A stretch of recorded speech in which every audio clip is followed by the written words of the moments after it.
From my fancy and pricey undergraduate education, I remember two things, and that probably puts me above average. The first thing is that the Japanese legislature is called the Diet. The second thing is that there is a tribe somewhere, or at least was, that when it was faced with a major decision, first they would get together, sit down, like we would, and talk about it, make a list of pros and cons, and come to a decision. But probably unlike most of us, that night they would put on festive garb, have a big party, and revisit the decision. And if it came out the same way as the afternoon decision, then they went with it. But if it came out differently, they knew that something was wrong, and they rethought the entire problem. I'm going to be asking you to have a serious conversation with your family, with your loved ones.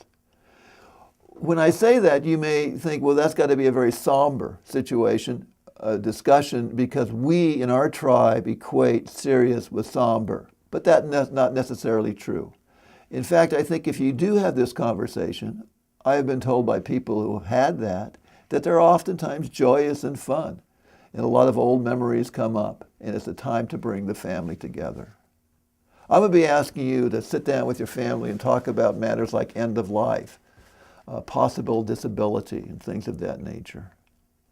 The major problem, or a major problem, is simply getting that conversation started. Very seldom do people talk about that. They are very reluctant to do that. Don't, to get it started, like on a Thanksgiving dinner, say, after we put the dishes away, I'm going to go into the other living room, I want everybody to come in with me, and I'm going to talk about my death. That's probably not a good way. You might want to say, on the other hand, I just finished my living will, and let me talk to you about that. Let me go over the terms to make sure that you understand what my wishes are. Or you could indeed just have your family watch this video. Why do you want to have this conversation? If you don't have this conversation, you're going to leave your family stranded, facing very difficult decisions at a very, very inappropriate time. Say that you were suddenly rushed to the hospital and are in a coma. Your family will go to the hospital, and the doctors may come out and say, what should we do? We have some choices here. If you haven't talked to your family about that situation, they will be left with making that decision. And most likely, it's obviously going to be a horribly difficult decision, and it may scar them for the rest of their lives, thinking, we made the wrong one. And it may cause huge fights in the family. When you die, if there's no funeral arrangements, again, the family's going to have to make those decisions. And some might say, let's spend a lot of money, and others will say, no, let's save some for the kids, etc. You're going to avoid those kinds of fights if you have that conversation now, today. Another thing is, and it's interesting, that most families' fights occur after someone dies, not about the money, but it's about who gets the grandfather clock, who gets the favorite chair. And if you don't talk to your family about that and make some provisions, then you may trigger a family dispute that's going to go on for the rest of their lives. And you can avoid that very easily by sitting them down and talking now. Obviously, you owe this conversation to yourself, because if you really want to make sure your last wishes are followed, you have to be clear with your family what they are. Because oftentimes, and again, like in the case of living wills, physicians will look to the family for guidance more than they will the living will. And if they know what your wishes are, they will be followed. And of course, you really owe it to everyone, because there is an elephant in the room. Everyone knows that people die. Everyone knows that people get disabled. But they don't talk about that. They don't get it out. It's the elephant in the room. Once you talk about it, things will go better. There are many philosophers and psychologists and just novelists have pointed out to us that we spend an awful lot of time in our life denying our own death. And they say once you get somewhat accepting of death, your life goes better, because you don't have to focus all that energy into the denial. having this conversation will help you get over that and will help you indeed have a better life.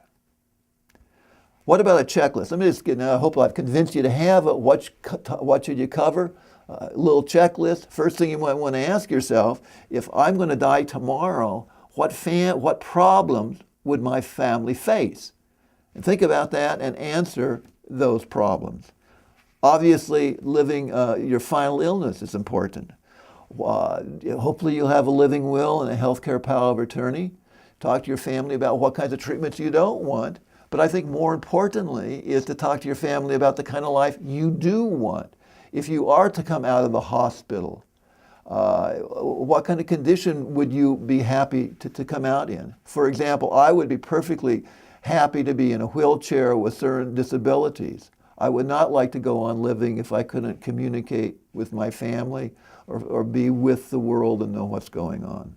These topics are very, philosophically interesting, but also emotionally interesting. Burial, how much do you want to spend on the burial? Do you want to put aside money for your grandchildren? That sort of thing. If you're having an Irish wake, do you want to have Uncle Joe talk? Now that's obviously a bad joke, but what about disability? If you become disabled, where are you going to live?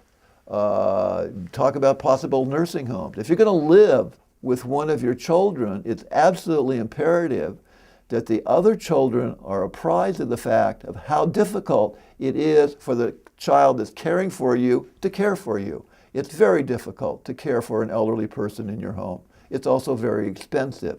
And unless the other children know this, disputes will arise. Why did you spend all that money? What were you doing? That sort of thing. Also, you might want to ask him or talk to him about the possibility of you becoming unable to drive. When should someone tell you that? Because you won't want to stop driving. You want to talk maybe about property, who gets what. If, like for example, in your will, you're leaving more money to one child than the other, you might want to explain why that is, because maybe you advanced one of the children some money for their education or something like that. Or maybe you have other good reasons. Obviously, the other thing you want to tell them is where you keep all your stuff. Where are your accounts? Once you have this conversation, it's going to continue. It doesn't have to be a one-time thing. But once you open up the topic that we all don't want to talk about, things will just flow better. We all want to give something to our family. And let me tell you, I think this is the most important gift you can give to your family.